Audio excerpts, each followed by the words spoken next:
Hello guys, मेरे YouTube channel में आपका स्वागत है। आज हम डिस्कस करने वाले हैं कि रूस की क्रांति क्या है, इसके क्या कारण थे और इसके परिणामों के बारे में भी जानेंगे। दोस्तों आइए डिस्कस करते हैं कि रूस की क्रांति क्या है। शुरू करते हैं।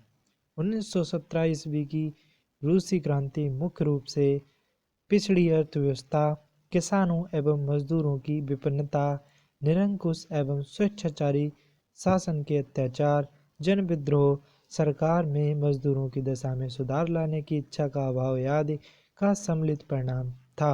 1917 ईस्वी की रूसी क्रांति प्रथम विश्व युद्ध के काल में ऐसी परिस्थितियों में हुई जब रूस की सेनाओं की सर्वत्र हार हो रही थी, परंतु यह क्रांति युद्ध में रूस की सैनिक पराजय का परिणाम नहीं थी। युद्ध ने रूस में उन प्रक्रियाओं को तीव्र कर दिया जो लंबे अरसे से रूस की जारशाही व्यवस्था की जड़ों को खोखला कर रही थी। दोस्तों आगे देखते हैं इसके कारण, रूस की क्रांति के कारण। रूसी क्रांति के कारणों से संबंधित विभिन्न आर्थिक, सामाजिक व राजनीतिक पक्ष थे। इस क्रांति के पीछे जार शासक का तानाशाही रवैया, राज्य का आर्थिक दिवालियापन, विभिन्न युद्ध एवं रूस में राजनीतिक जागरूकता जिम्मेदार मानी जा सकती है। क्रांतियों के कारणों को निम्नलिखित बिंदुओं के तहत समझा जा सकता है। दोस्तों देखते हैं, ये बना है रूस की क्रांति के फ्लो चार्ट, जिसकी मदद से हम आसानी से समझ सकते हैं। दोस्तों, रूस में निरंकुश एवं स्वेच्छाचारी जारशाही तंत्र। दोस्तों, रूस में ऐसे राजा हुआ करते थे जो निरंकुश थे, जिनके ऊपर कोई किसी का अधिकार नहीं था। स्वेच्छाचारी यानी जो अपनी इच्छा से कुछ भी कर सकते हैं, चाहे वो अच्छा करें जनता के लिए, चाहे बेकार करें, चाहे उनका उस कार्य में भलाई हो या उनका भलाई ना हो, ऐसे कार्य करते थे। दोस्तों, ऐसे शासक निरंकुश एवं स्वेच्छाकारी होते हैं। दोस्तों दूसरा पॉइंट है रूस जापान युद्ध। दोस्तों इस समय रूस और जापान का युद्ध भी छिड़ा था, जिससे क्या हुआ, रूस की क्रांति उत्पन्न हुई। राजनीतिक जागरूकता तथा राजनीतिक दलों का उदय। राजनीतिक जागरूकता, लोगों में राजनीति करने की जागरूकता आई और वे जागरूक हुए कि राजनीतिक क्या होता है और उसको समझने लगे। और तथा राजनीतिक दलों का उदय, और नए नए इस समय राजनीतिक दल भी उभर रहे थे, नए नए पार्टियां बनी, जिससे लोगों में राजनीति के प्रति रुचि आई। तीसरा पॉइंट है किसानों एवं मजदूरों की हीन दशा। इस समय किसानों और मजदूरों की बहुत ही हीन दशा थी, क्योंकि जो निरंकुश राजा थे उन पर अत्यधिक टैक्स लगाते थे, कर लगाते थे, जिससे वो ना देने के कारण और फसल की कम उपज होने के कारण उनकी दशा और भी खराब होती चली गई। समाजवादी विचारधारा का प्रसार। इस युग में समाजवादी विचारधारा का भी प्रसार होने लगा था। लोगों में समाज से संबंधित अनेक विचार उत्पन्न हुआ करते थे, जिससे समाज का एकीकरण होने लगा और जिसके कारण रूस की क्रांति हुई। अगला पॉइंट है राज्य का आर्थिक दिवालियापन। दोस्तों, निरंकुश और स्वेच्छाकारी राजा ऐसे हुआ करते थे जिन्हें हम उन राजाओं को जारशाही कहते हैं।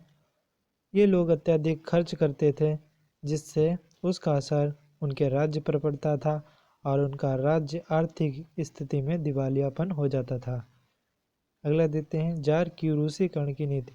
जार ने सभी सामंत और जो रहीसी रहीसी लोग हैं अपने राज्य के लोगों को इकट्ठा किया, उनको एकीकरण इकट्ठा किया और एकीकरण किया, और उन्होंने नीति बनाई, बहुत सी नीतियाँ बनाई। इसके कारण भी रूस की क्रांति हुई।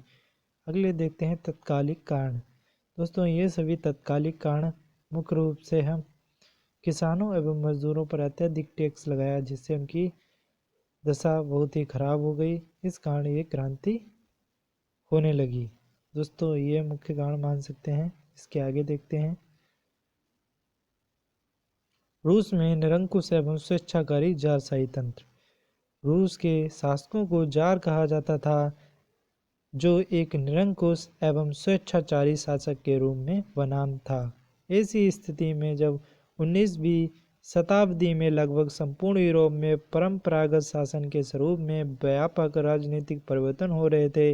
रूसी शासक दैवी शक्तियों के सिद्धांत के आधार पर रूढ़िवादी शासक को प्रश्रय देते थे। रूस का जार निकोलस द्वितीय, जिसके समय में क्रांति हुई, अत्यधिक ही भोगविलास शासक था, यानी वो अत्यधिक खर्च करता था और लोगों पर टैक्स लगाता था, फिजूल खर्च करता था। ऐसा शासक था जो निकोलस द्वितीय, जिससे क्या हुआ, उनका राज्य कर्जे से डूब गया तथा प्रजा के मामलों में कोई दिलचस्पी नहीं लेता था। जो निकोलस द्वितीय था वो प्रजा की कोई भी समस्याओं को नहीं सुनता था, सिर्फ अत्यधिक टैक्स लगाता था और उस पैसे से अपने फिजूली खर्चे करता था, जिससे जनता परेशान थी। कृषक दासता से मुक्ति एवं रूस के औद्योगिकरण के कारण मजदूरों की संख्या में वृद्धि हुई, परंतु इनमें से ना तो कृषकों को ना ही मजदूरों को राजनीतिक अधिकार मिल सका। हालांकि 1861 ईस्वी के पश्चात कुछ स्वच्छता शासी परिषदें शहरों एवं गांवों में अस्तित्व में आई, परंतु इनका संगठन संतोषजनक नहीं था। इन परिषदों में भूमिपतियों एवं धनी लोगों का ही बोलबाला था। दोस्तों, इस समय दास प्रथा भी चल रही थी और एक तो उनका कृषि में अच्छा उत्पादन नहीं होता था और उनके पास अच्छे औद्योगिकरण के उपकरण नहीं थे, जिससे क्या हुआ कि उन्हें अच्छा रोजगार नहीं मिल पाता था, अच्छा उत्पादन नहीं मिल पाता था और इन सभी समस्याओं को निकोलस द्वितीय हल भी नहीं करता था, सिर्फ उनसे कर लेके वे फालतू के खर्चे करता था। और दोस्तों, इस समय इस युग में भूमिपतियों यानी जिसके पास काफ़ी भूमि है और जो व्यक्ति धनी है उसका ही बोलबाला था। इसलिए भी रूस की क्रांति हुई। रूसी शासक जार द्वारा प्रवृत्तियों के विरुद्ध घोर दमन की नीति अपनाई गई। जैसे उस समय प्रेस की स्वतंत्रता नहीं थी तथा नागरिकों को किसी भी प्रकार के अधिकार नहीं थे। बौद्धिक विचारों पर भी कठोर नियंत्रण था। दोस्तों, यह निकोलस द्वितीय था।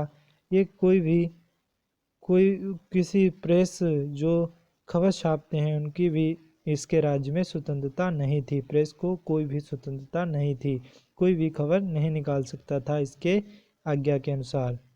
इसकी आज्ञा के द्वारा ही प्रेस कुछ छाप सकती थी, प्रकाशन कर सकती थी और लोगों को कोई भी अपने मौलिक विचार सबके साथ प्रकट नहीं कर सकता था, जब तक कि राजा का आदेश ना हो उस विचारों को सुनने का, तब तक कोई भी उसके विरुद्ध कुछ नहीं कर सकता था। जार निकोलस द्वितीय की पत्नी जरीना एवं मंत्री रासपुतिन भी निरंकुश शासन के घोर पक्षधर थे। ये दोनों रूस के राजनीतिक एवं प्रशासनिक तंत्र पर विरोध नियंत्रण रखते थे। राजकीय कार्यों में इनका काफ़ी हस्तक्षेप था।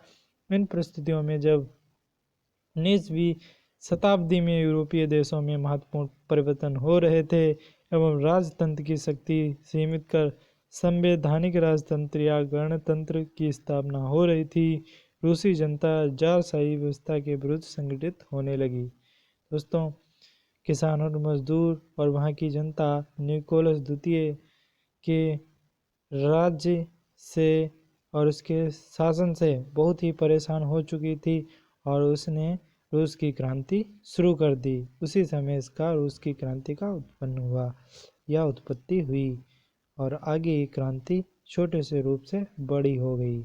दोस्तों, अगर हमारी वीडियो आपको अच्छी लगी हो तो मेरे चैनल को लाइक करें, सब्सक्राइब करें, कमेंट करें, अधिक से अधिक वीडियो को शेयर करें और मेरे बेल आइकन को दबाना ना भूलें ताकि आने वाली वीडियो आपको मिलती रहे।